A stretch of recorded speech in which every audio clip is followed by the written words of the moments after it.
kapangyarihan magpapagawa. Purihin siya'y walitan at kapangyarihan magpapagawa. Sa ngala ng Ama at ng Anak at ng Espiritu Santo, Amen. sumainiyo ang Panginoon. At sumaiyon. Mga kapatid, aminin natin ang ating mga kasalanan upang tayo'y maging marapat gumanap sa banal na pagdiriwang. Tayo pong lahat, inaamin ko sa makapangyarihang Diyos At sa inyo mga kapatid, na nalubha akong nagkasala sa isip, sa salita at sa gawa, at sa aking pagkukulang. Kaya isinasamo ko sa mahal na Birheng Maria, sa lahat ng mga anghel at mga banal, at sa inyo mga kapatid, na ako'y ipanalangin sa Panginoong ating Diyos. Kaawaan tayo ng makapangyarihang Diyos, patawarin tayo sa ating mga kasalanan at patnubayan tayo sa buhay na walang hanggan. Amen. Panginoon, kaawaan mo kami. Panginoon, kaawaan mo kami. Kristo, kaawaan mo kami. Kristo, kaawaan mo kami. Panginoon, kaawaan mo kami. Panginoon, kaawaan mo kami. Manalangin tayo.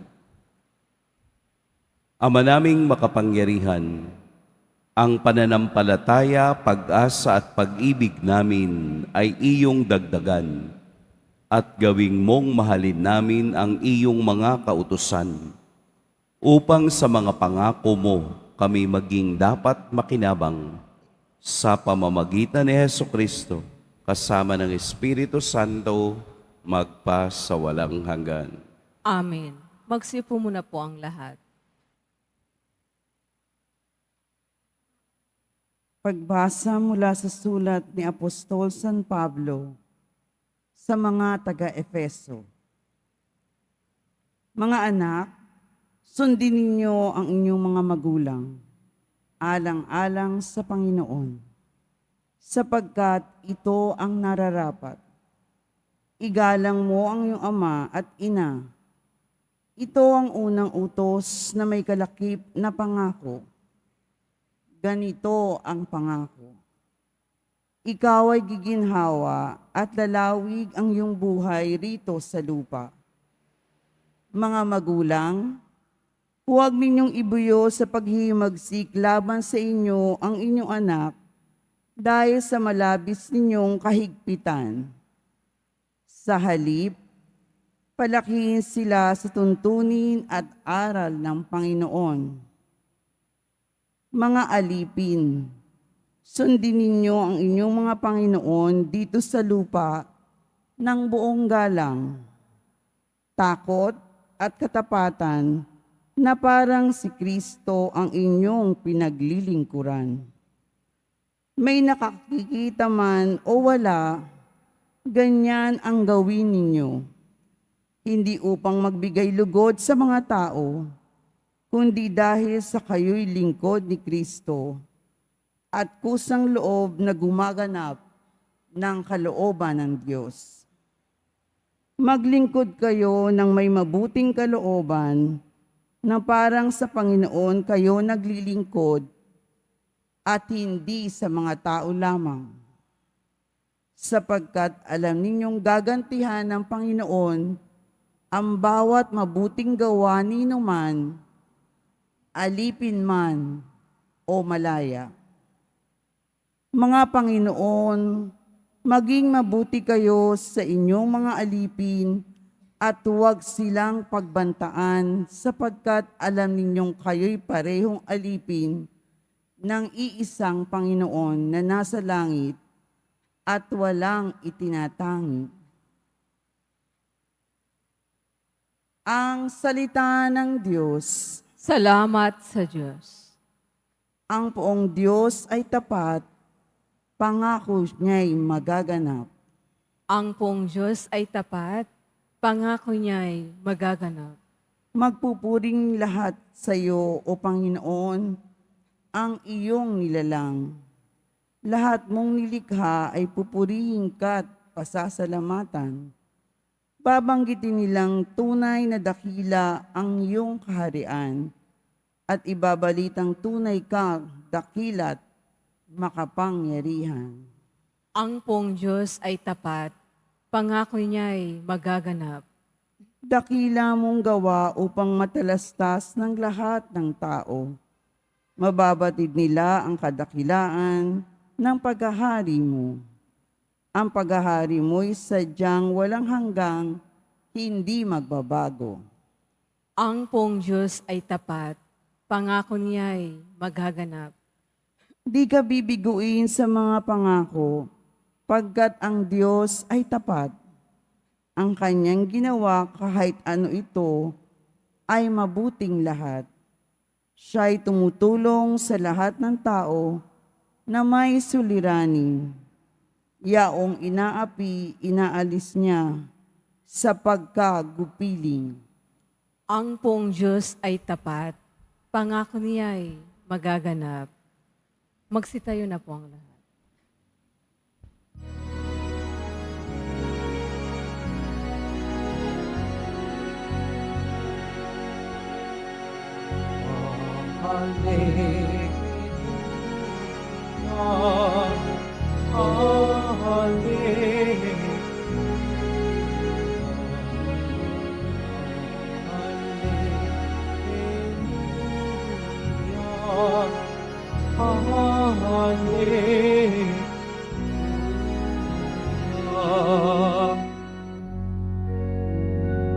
Tayo'y tinawag ng Diyos upang makinig na lubos sa aral ni Kristo Jesus.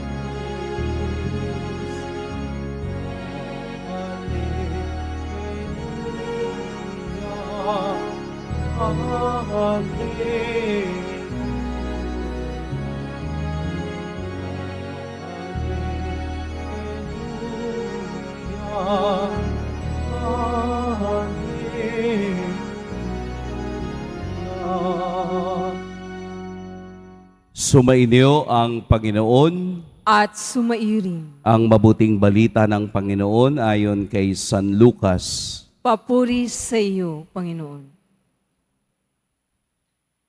Noong panahong iyon, nagpatuloy si Jesus sa kaniyang paglalakbay.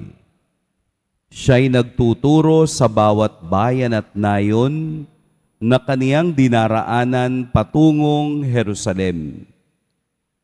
May isang nagtanong sa kaniya, "Ginoo, kakaunti po ba ang maliligtas?"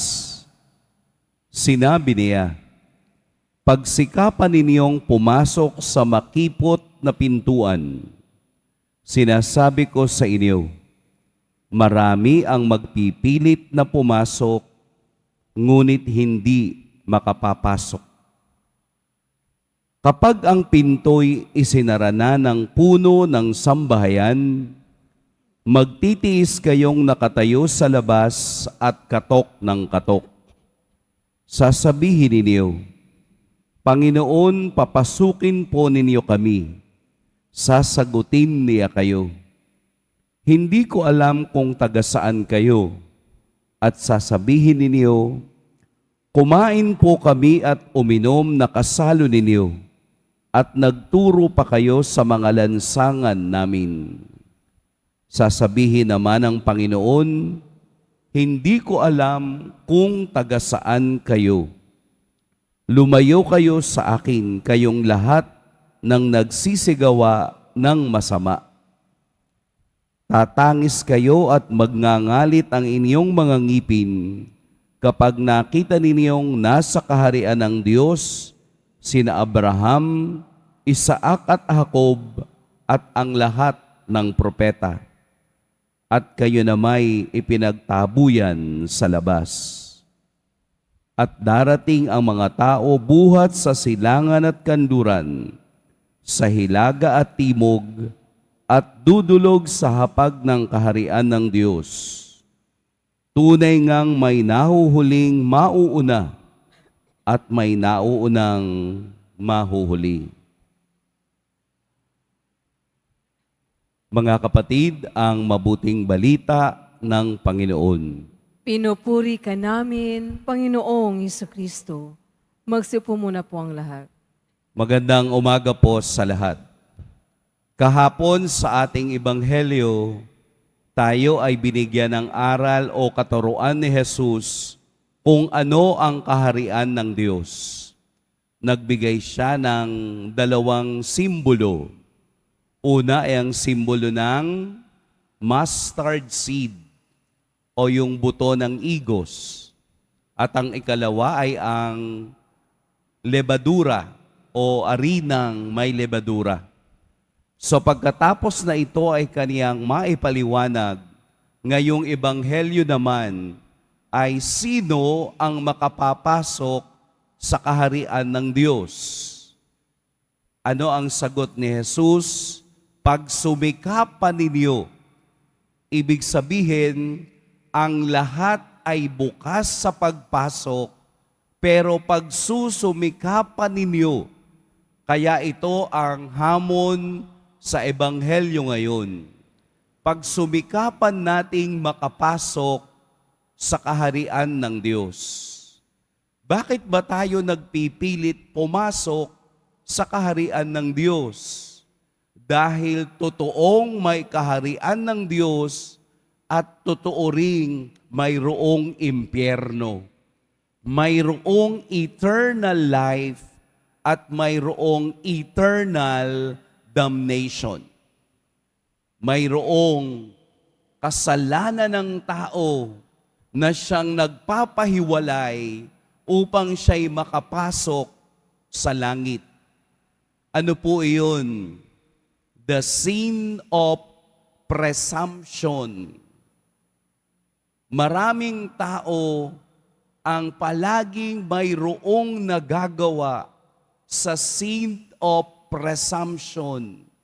Ano ba sa Tagalog yung presumption?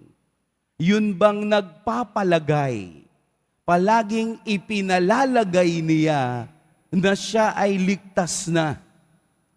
Yun bang palaging nasa isip niya na siya ay ligtas na kahit wala siyang gawin sa buhay niya. Yun ang sin of presumption. Wala na sa kanya yung pagsusumikap. Basta ang alam niya, siya ay ligtas na, iniligtas na ni Jesus doon sa Kalbaryo. Hindi po. Dahil ang kaligtasan is an ongoing process. Ang kaligtasan ay patuloy na pag-discover sa pag-ibig at awa ng Diyos. Totoong ang Diyos ay mahabagin. Totoong ang Diyos ay hindi nauubusan ng awa. At siya ay handang magbigay nito sa mga taong humihingi at nangangailangan ng kaniyang pagpapala. Pero sa kabila noon, ang tao ay laging bumabalik sa kasalanan ng pagpapalagay. Laging ipinalalagay na wala na siyang dapat gawin dahil ligtas na siya. Nakatatakot ito dahil baka ito ang maging sanhi ng tayo ay sarhan ng pinto at ipagtabuyan sa kaniyang kaharian. Kaya ang sagot ni Jesus, pag sumikapan ninyo, papaano tayo magsisikap na makapasok sa kaharian ng Diyos?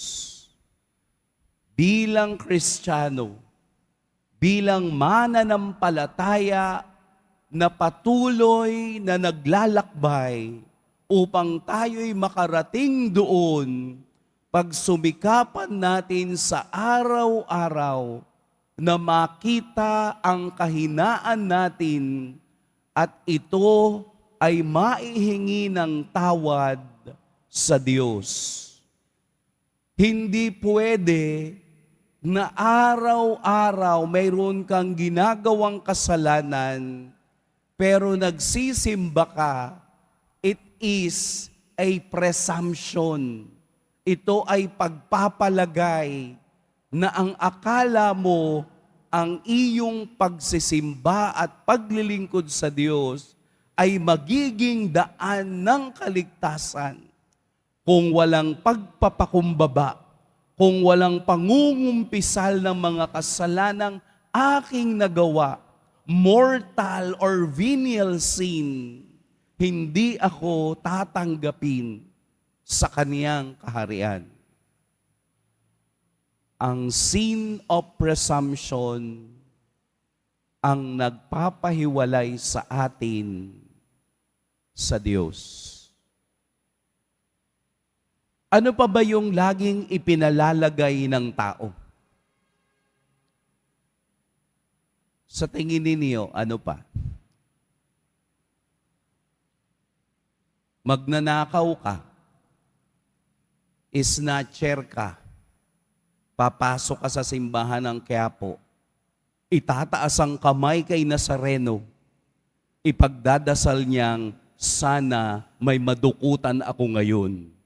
That's a sin of presumption. Nagsimba ka, nagdasal ka kay Nazareno, natugunin ang iyong mga plano sa buhay. Paglabas mo, nagpahula ka. That's a sin of presumption.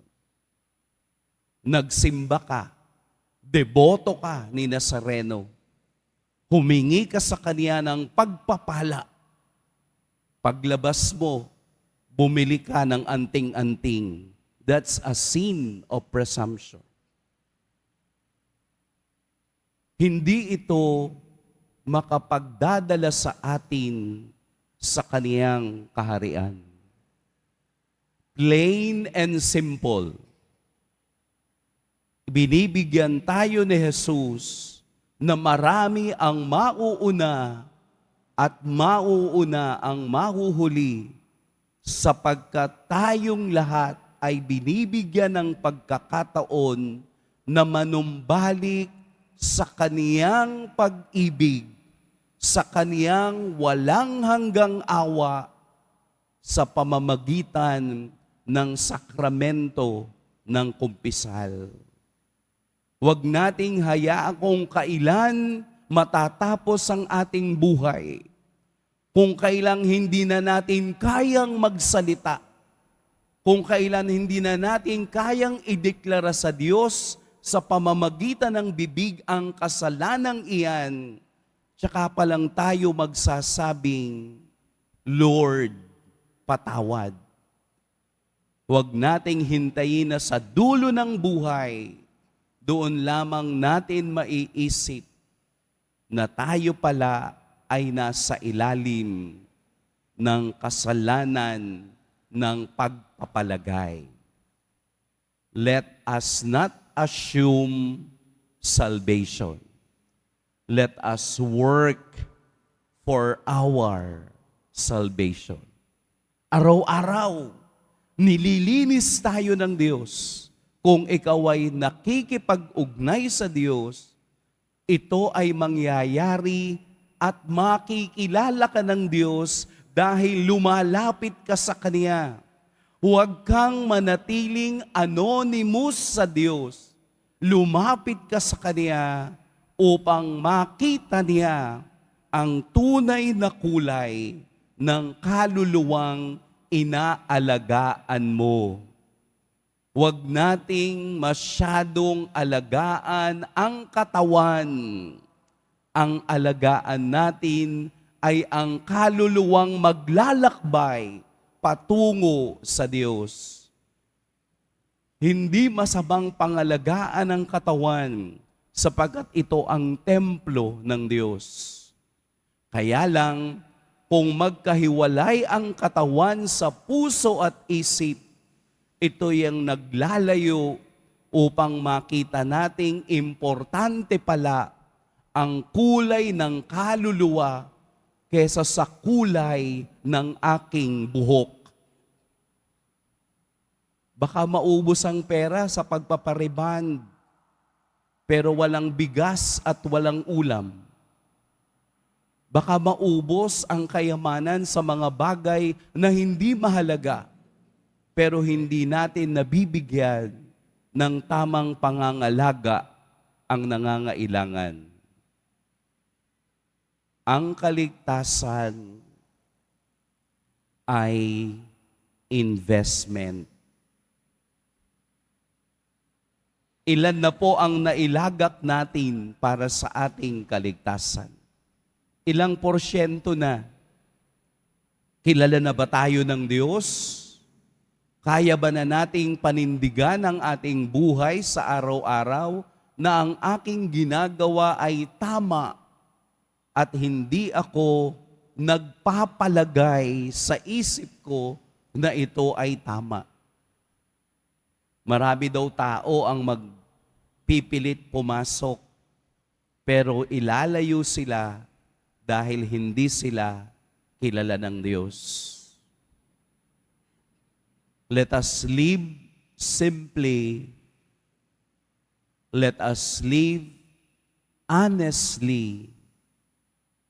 Let us live sinless in the eyes of God. Pagpalain tayo ng poong may kapal.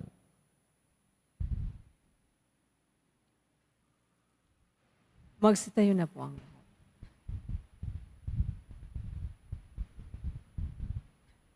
Minamahal kong mga kapatid, hindi tayo makasasalo sa hapag ng Panginoon kung aasa lamang tayo sa sarili nating gawain. Tumugon tayo ng may pananalig sa kaniyang paanyaya sa lahat ng tao na pumasok sa kaniyang paghahari. Mayroong kababaang loob, manalangin tayo. Panatilihin mo kaming mababa ang kalooban sa iyong paningin, O Panginoon. Panatilihin mo kaming mababa ang kalooban sa iyong paningin, O Panginoon. Ang mga miyembro ng banal na simbahan ng Diyos, naway makisalo sa masayang hapag ng kaharian. Manalangin tayo.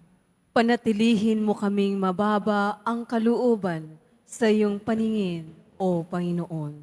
Ang mga gobyerno ng mga bansa, naway igalang ang kalayaang pangrelihiyon at hayaan ang mga taong makinig at tumugon sa paanyaya ni Kristo. Manalangin tayo. Panatilihin mo kaming mababa ang kalooban sa iyong paningin, O Panginoon. Tayo naway maging seryoso sa ating mga Kristiyanong tungkulin at magsumikap na walang kapaguran na pumasok sa makipot na pintuan na nag-aakay sa atin sa buhay na walang hanggan. Manalangin tayo. Panatilihin mo kaming mababa ang kalooban sa iyong paningin, O Panginoon. Ang mga nagdurusa sa isip at katawan, naway matanggap ang kanilang krus ng may pagtitiis. Manalangin tayo. Panatilihin mo kaming mababa ang kalooban sa iyong paningin, O Panginoon. Ang mga tapat na yumao, naway tanggapin sa kaharian ng langit. Manalangin tayo. Panatilihin mo kaming mababa ang kalooban sa iyong paningin, O Panginoon. Panginoon at Ama ng lahat ng bansa, itinataas namin ang mga panalangin ito ng may pananalig na naghahangad na tumugon sa paanyaya ng iyong anak, aming tanging tagapagligtas na nabubuhay at naghahari, magpa sa walang hanggan. Amen. Magsiupo po na ang lahat.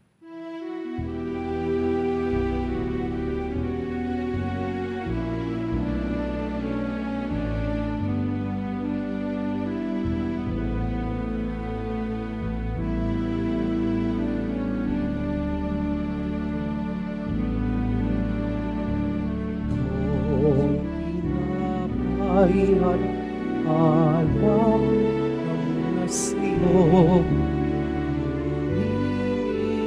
hinahagin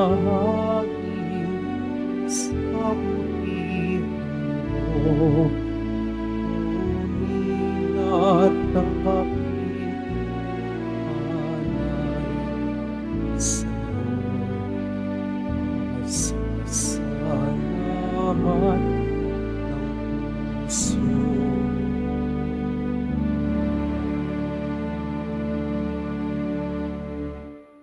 Magsitay na po ang lahat.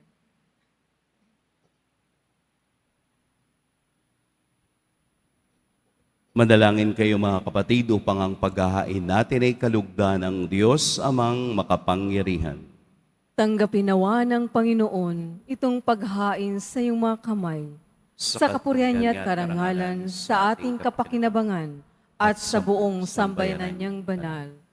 Ama naming lumikha, tunghayan mo ang mga alay na aming inihahain sa iyong kadakilaan, upang ang paglilingkod na aming ginagampanan ay humantong sa iyong lalong ikadarangal sa pamamagitan ni Hesukristo, kasama ng Espiritu Santo, magpa sa walang hanggan. Amen. Sumainyo ang Panginoon. At sumairing. Itaas sa Diyos ang inyong puso at diwa. Itinasa namin sa Panginoon. Pasalamatan natin ang Panginoong ating Diyos. Marapat na siya ay pasalamatan. Ama naming makapangyarihan, tunay ngang marapat na ikaw ay aming pasalamatan. Pinagbibigyan mong ito'y aming maihayag, kahit na ito'y walang anumang maidaragdag, sa kadakilaang sa iyo ay likas. Sa pagpupuri nami ang nakikinabang, ay kami rin iyong pinakikiharapan sa pamamagitan ng iyong anak na minamahal. Kaya kaisa na mga anghel na nagsisiawit ng papuri sa iyo, nang walang humpay sa kalangitan, kami nagbubunyi sa iyong kadakilaan. Santo, Santo, Santo, Panginoong Diyos ng mga hukbo, napupuno ang langit at lupa ng kadakilaan mo. Usana sa kaitaasan, pinagpala ang naparirito sa ngalan ng Panginoon. Usana sa kaitaasan. Magsilod po ang lahat. Ama naming banal, ikaw ang bukal ng tanang kabanalan. Kaya't sa pamamagitan ng iyong Espiritu, gawin mong banal ang kaloob na ito upang para sa amin maging katawan at dugo ng aming Panginoong Hesukristo.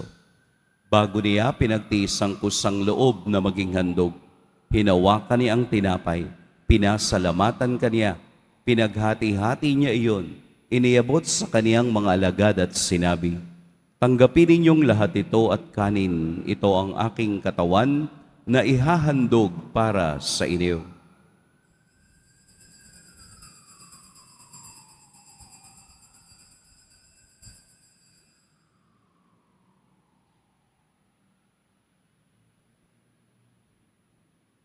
Gayun din naman noong matapos ang hapunan, hinawakan niya ang kalis, muli kaniyang pinasalamatan, inabot niya ang kalis sa kaniyang mga alagad at sinabi, tanggapin ninyong lahat ito at inumin, ito ang kalis ng aking dugo, ng bago at walang hanggang tipan, ang aking dugo na ibubuhos para sa inyo at para sa lahat, sa ikapagpapatawad ng mga kasalanan, gawin ninyo ito sa pag-alala sa akin.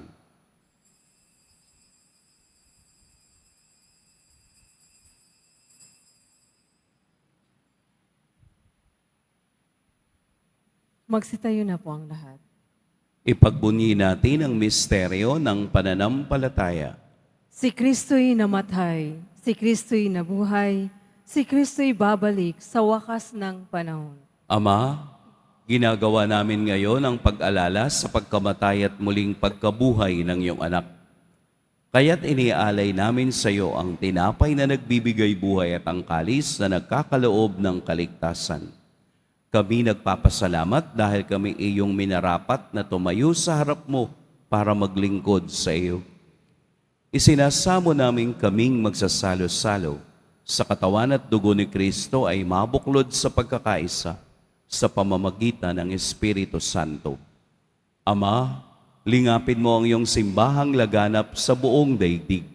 Puspusin mo kami sa pag-ibig kaysa ni Francisco na aming Papa at ni Jose na aming obispo at ng tanang kaparian. Alalahanin mo rin ang mga kapatid naming nahimlay nang may pag-asang sila'y muling mabubuhay, gayon din ang lahat ng mga pumanaw. Kaawaan mo sila at patuloyin sa iyong kaliwanagan. Kaawaan mo at pagintapating kaming lahat na makasalo sa iyong buhay na walang wakas. Kaisa ng mahal na Birheng Maria na ina ng Diyos, ng kabiyak ng puso niyang si San Jose, kaisa ng mga apostol ni San Juan Bautista, at ng lahat ng mga banal na namuhay dito sa daigdig ng kalugod-lugod sa iyo, maipagdiwang nawa namin ang pagpupuri sa ikararangal mo sa pamamagitan ng iyong anak na aming Panginoong Heso Kristo. Sa pamamagitan ni Kristo, kasama niya at sa Kanya, ang lahat ng parangal at papuri sa iyo, Diyos, Amang makapangyarihan, kasama ng Espiritu Santo, magpa sa walang hanggan. Amen. Sa tagubilin ng nakagagaling na utos at sa turo ni Jesus na Panginoon natin at Diyos, ipahayag natin ng lakas loob. Ama namin, Sumasalangit ka, sambahin ang ngalan mo, mapasa amin ang kaharian mo, sundin ang loob mo dito sa lupa para nang sa langit. Bigyan mo kami ngayon ng aming kakanin sa araw-araw, at patawarin mo kami sa aming mga sala, para nang pagpapatawad namin sa nagkakasala sa amin. At huwag mo kaming ipahintulot sa tukso, at iadya mo kami sa lahat ng masama. hinihiling namin kami iadya sa lahat ng masama. Pagkalooban ng kapayapaan araw-araw, iligtas sa kasalanan at ilayo sa lahat ng kapahamakan, samantalang aming pinananabikan ang dakilang araw ng pagpapahayag ng tagapagligtas naming si Heso Kristo. Sapagkat iyo ang kaharian, at ang kapangyarihan, at ang kapurihan, magpakailanman. Amen. Panginoong Heso Kristo, sinabi mo sa iyong mga apostol, kapayapaan ang iniiwan ko sa inyo, ang aking kapayapaan ang ibinibigay ko sa inyo. Tunghayan mo ang aming pananampalataya at huwag ang aming pagkakasala. Pagkalooban mo kami ng kapayapaan at pagkakaisa ayon sa iyong kalooban, kasama ng Espiritu Santo, magpa sa walang hanggan. Amen. Ang kapayapaan ng Panginoon naway laging sumainyong lahat. At sumaiyo rin. Magbigayan kayo ng kapayapaan sa isa't isa.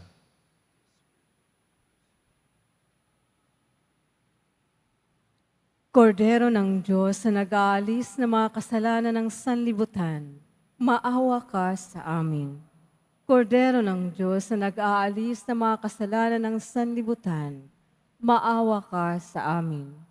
Kordero ng Diyos na nag-aalis ng mga kasalanan ng sanlibutan, ipagkaloob mo sa amin ang kapayapaan.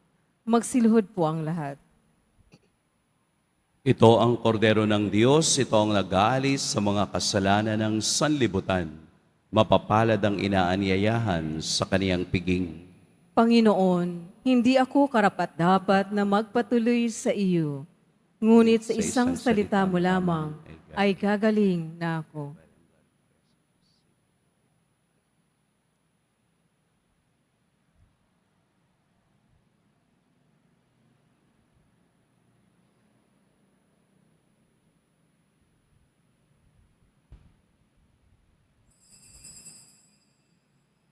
Para sa lahat ng tatanggap ng banal na komunyon, sasagot po tayo ng amin pagkasabi ng paryo ng liminister ng katawan ni Kristo at isubo agad sa bibig bago umalis sa harapan ng paryo ng liminister. Sumunod po tayo.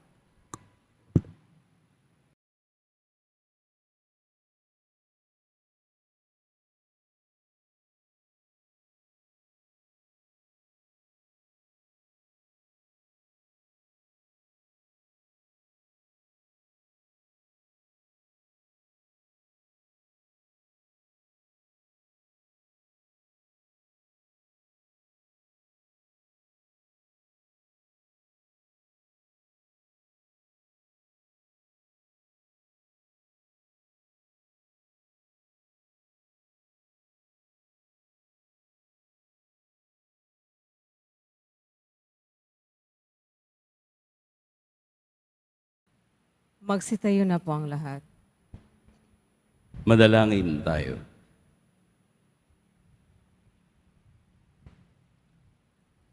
Ama naming mapagmahal, maging lubos nawa ang aming pakikinabang sa tinanggap namin sa piging mong banal.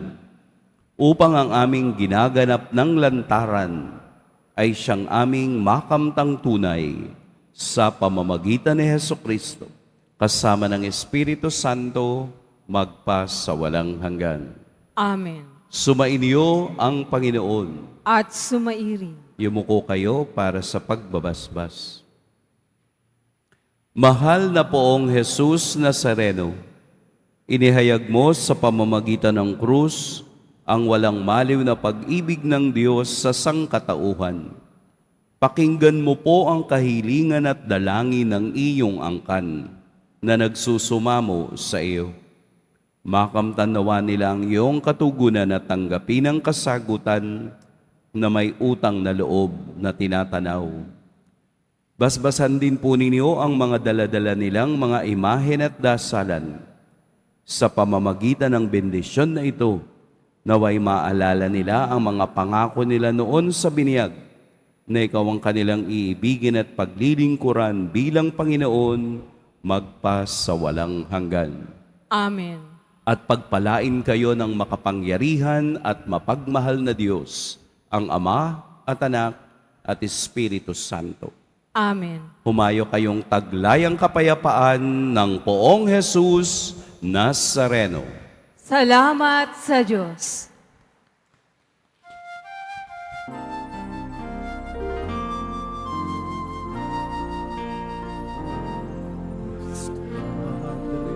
Jesus Nazareno, sinasamba ka namin.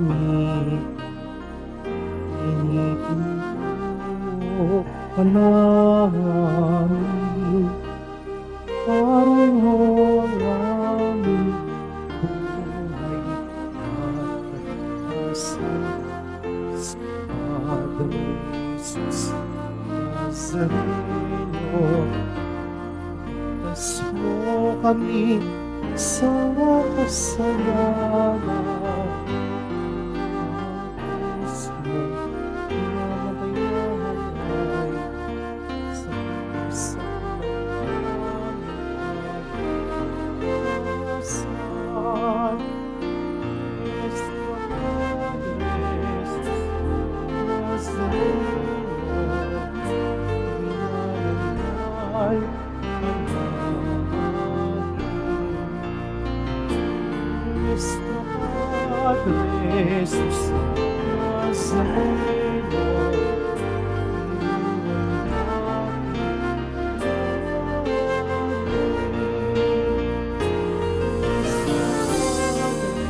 Jesus Nazareno,